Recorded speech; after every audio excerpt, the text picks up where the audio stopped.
Wherever you're listening or watching Radio Afinju, the time is 3 p.m.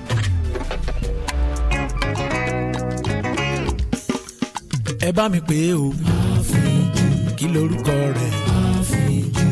Rédíò. Àfíjù. Gbogbo èèyàn ló ń gbọ́ Àfíjù. Gbogbo èèyàn ló ń gbọ́ Àfíjù. Lórí WhatsApp. Àfíjù. Instagram. Àfíjù.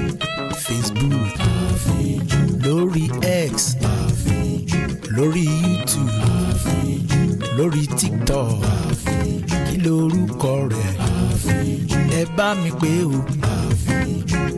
Rédíò. Àfíjù. Gbogbo èèyàn ló ń gbọ́ Àfíjù. Gbogbo èèyàn ló ń gbọ́ Àfíjù. Gbogbo èèyàn ló ń gbọ́ Àfíjù. Gbogbo èèyàn ló ń gbọ́ Àfíjù.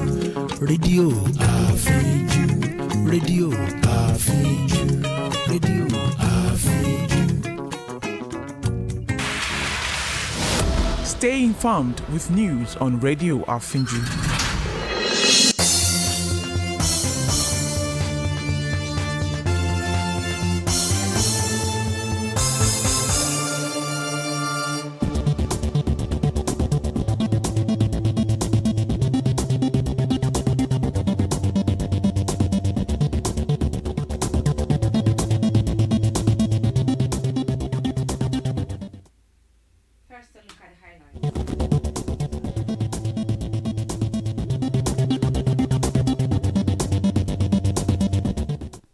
First, a look at the highlights.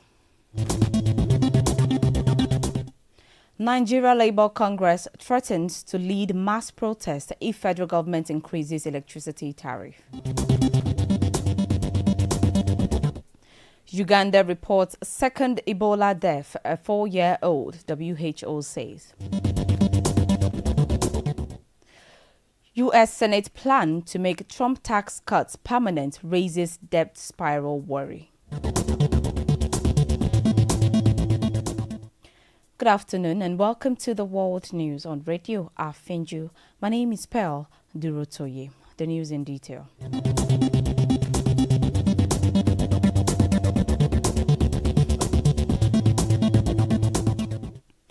The Nigeria Labour Congress yesterday urged the federal government to jettison any planned hike in electricity tariff under any guise, threatening to lead mass resistance against further such increases.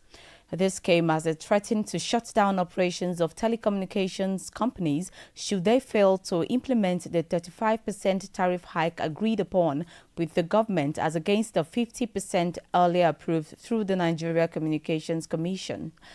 NLC, in a communique issued at the end of its National Executive Council NEC meeting in Yola, Adamawa State, said members of the NEC unequivocally rejected the ongoing sham reclassification of electricity consumers by the NERC, which seeks to forcefully migrate consumers from lower bands to Band A under the guise of service improvement, while in reality imposing unjustified extortion on the masses.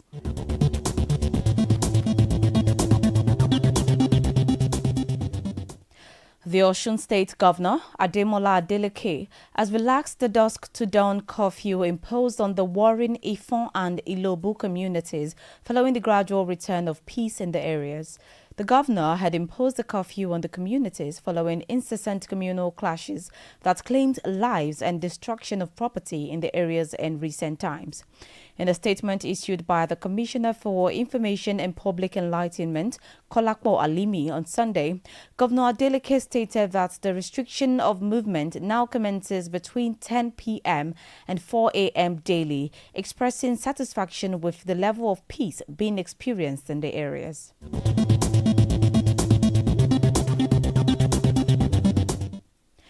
The National Union of Road Transport Workers has staged a protest in Jos Plateau State, condemning the killing of Northern truck drivers allegedly by members of the indigenous people of Biafra in the southeast region.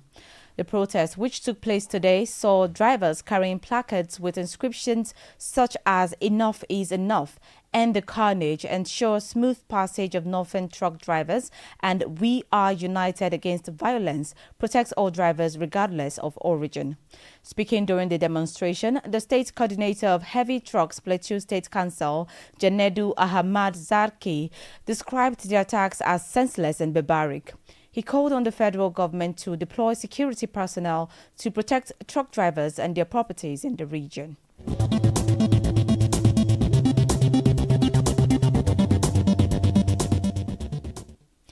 The Ogun State Police Command said earlier today it has taken into custody 25-year-old Muniru Aruna for allegedly defiling a 3-year-old at Orile Ilugun in Odeda local government area of Ogun State. The spokesperson of the State Police Command, Omo Lola Odutola, disclosed this in a statement made available to journalists today. The mother of the victim, 20-year-old Alaba Abdullahi, was said to have reported the disturbing incident to the police at about 11 a.m. on Saturday, March 1st, 2025. Odutola said Alaba reported that Muniru Aruna, 25-year-old man residing in the same area, allegedly committed the act while the victim was playing nearby. She added that the case has been referred to the Division Crime Branch for investigation and will be transferred to the State CID Elewera upon completion of the preliminary inquiry.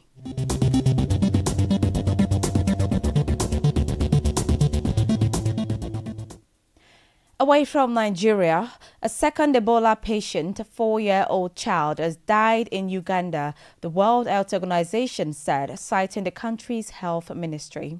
The fatality brings the number of confirmed cases in Uganda to 10.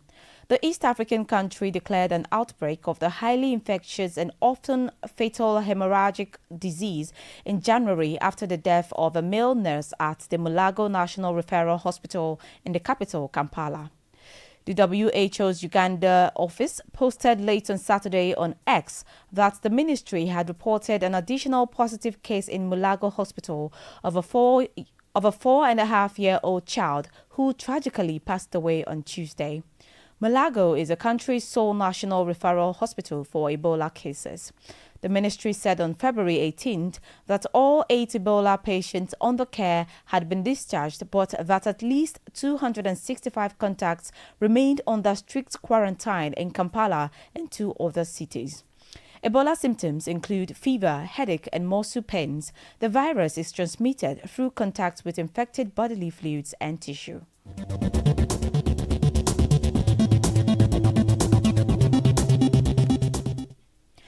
Elsewhere, Mauritius Prime Minister Navin Ramgoolam has described as positive U.S. President Donald Trump's comments that signaled Washington would likely back a deal over the future of a U.S.-UK military base in the Chagos Islands.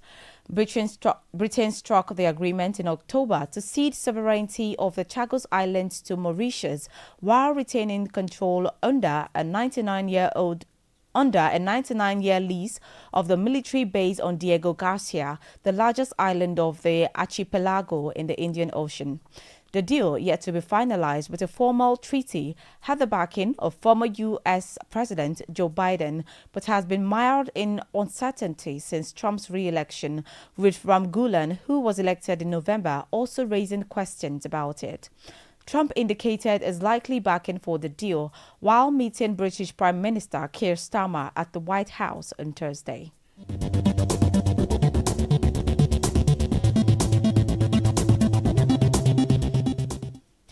In Asia, Malaysia's former Prime Minister Ismail Sabri Yaakob has declared his wealth to authorities as part of an ongoing corruption and money laundering probe, the anti-graft agency said earlier today, following the seizure of nearly $40 million in assets allegedly linked to him.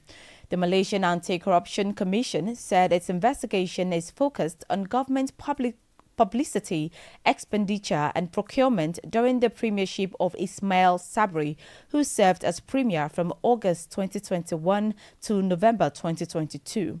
Anti-graft investigators questioned Ismail Sabri in January last year as part of a probe into possible misconduct involving some 700 million ringgit, that is $157 million, spent on government publicity during his administration.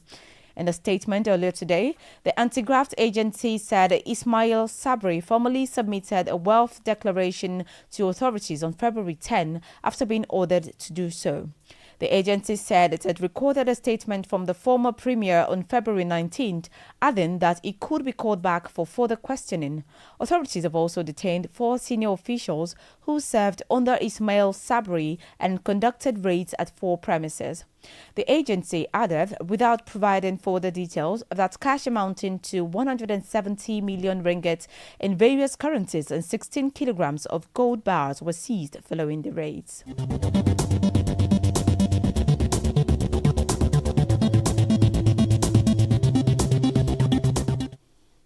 South Korea's Navy said the U.S. aircraft carrier USS Carl Vinson arrived at the southern city of Busan in South Korea today as a show of force. The visit was part of the ironclad commitment of the United States to extended deterrence and to show readiness by the military alliance between Seoul and Washington against North Korea. The Navy said the nuclear-powered vessel belonging to Carrier Strike Group 1 was joined by the guided missile cruiser USS Princeton and the USS Turret guided missile destroyer. According to state media, North Korean leader Kim Jong-un supervised the test launch of strategic cruise missiles last month and ordered full readiness to use its nuclear attack capability. It marks the first time a U.S. aircraft carrier has called at the country since June, when the nuclear-powered Theodore Roosevelt arrived in Busan to take part in joint military exercises.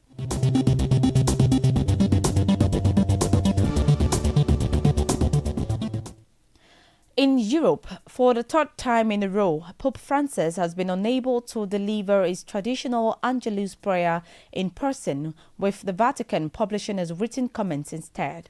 The Vatican said the text sent from his hospital room in Rome had been written in the past few days. In it, the Pope thanked people for their prayers and thanked his medical team for their care. In the latest update from the Vatican, Pope Francis was said to be resting after a peaceful night. This morning, according to the Vatican, the Pope had breakfast with coffee, continued his therapy and read the newspaper as he usually does. The Pope received 2 visitors in Gemelli Hospital today, the first outside visitors the Vatican has mentioned since last Monday. Once again, it was Vatican Secretary of State Cardinal Parolin and his deputy Monsignor Penapara who saw Pope Francis in his 10th floor hospital room. There are no details about the length of time they spent with him or what was discussed.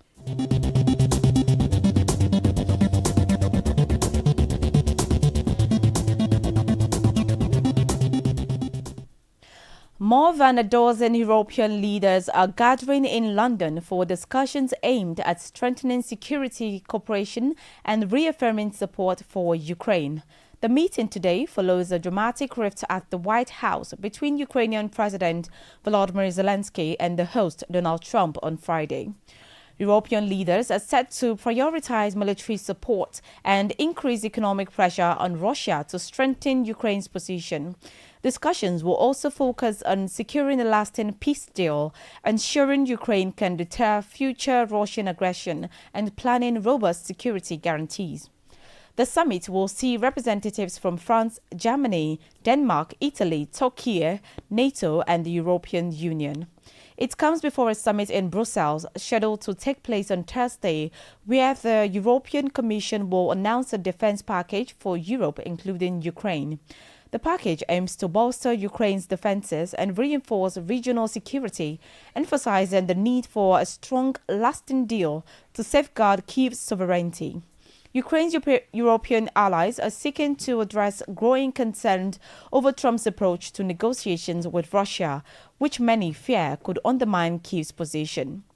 In a related development, Zelensky enjoyed a heartfelt welcome from Britain's Prime Minister Keir Starmer on Saturday that could not be more different than the reception he endured at the White House. The Ukrainian leader said King Charles has also accepted an invitation to meet with him today.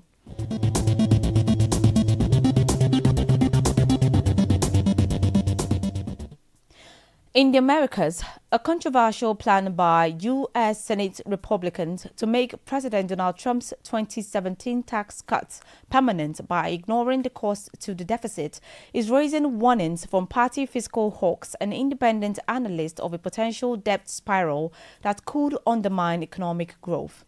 Top Senate Republicans, including Majority Leader John Thune, are determined to make permanent tax cuts due to expire at the end of the year through a parliamentary maneuver that bypasses Democratic opposition. Because rules prohibit bills from expanding the deficit beyond a 10-year window, they intend to ignore a projected revenue loss of more than $4 trillion by claiming that tax policies would remain unaltered.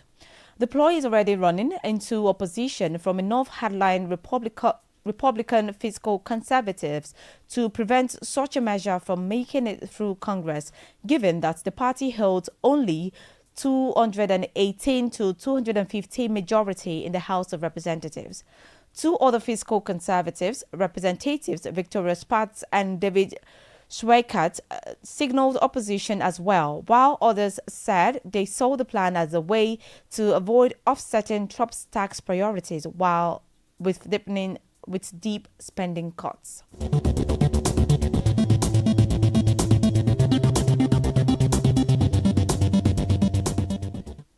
Still in the Americas, pro-Ukraine protests have taken place across the United States after Donald Trump and J.D. Vance's angry exchange with Volodymyr Zelensky at the White House.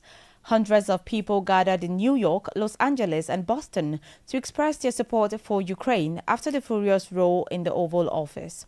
Protesters holding pro-Ukraine signs also lined a road in Waitsfield, Vermont, where Vice President Vance and his family were visiting for his key holiday. According to reports, the family moved to an undisclosed location from their planned ski resort because of the demonstrations. A protest in Waitsfield against the Trump-Vance administration had been organized earlier in the week before the U.S. President and Vice President's clash with Zelensky, but many signs reference the role and Russia's war with Ukraine.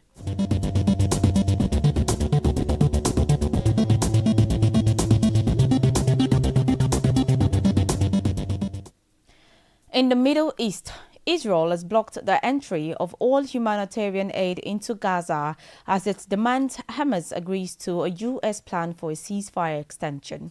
The first phase of the ceasefire expired on Saturday. Israeli Prime Minister Benjamin Netanyahu's office said Hamas had so far refused to accept a temporary extension under a proposal by Donald Trump's envoy, Steve Witkoff. A Hamas spokesman said blocking supplies to Gaza was cheap blackmail and a coup on the ceasefire agreement and urged mediators to intervene. The Palestinian group wants phase 2 of the deal to go ahead as originally negotiated, while the release of hostages and Palestinian prisoners and the withdrawal of Israeli forces from Gaza.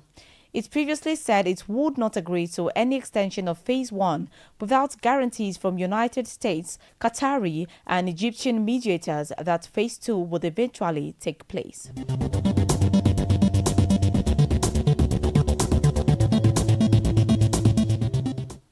Now talking sports, Chelsea have reached an agreement to sign highly rated Brazilian fullback Dena Evangelista from Corinthians in a deal worth €10 million plus €4 million in add-ons.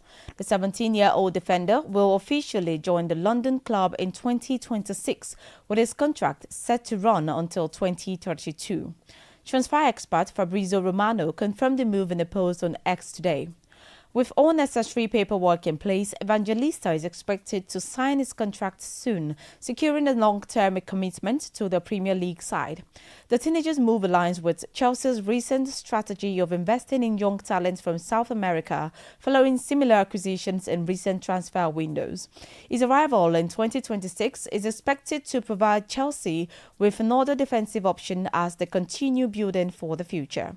Romano added that contract until 2032 to be signed soon, as he will join Chelsea in 2026.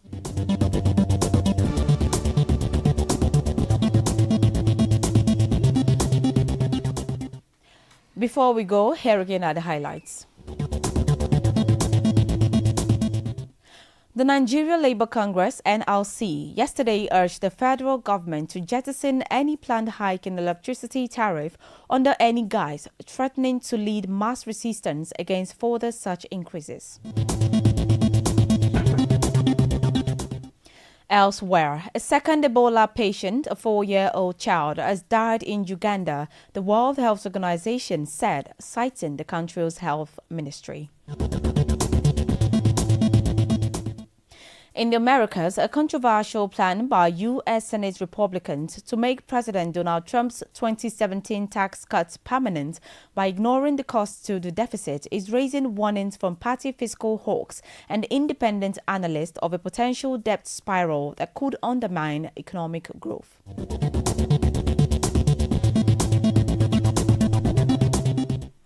That was the world news on Radio Afinju. To view our channel, please follow us on Facebook, X and YouTube at Radio Afinju.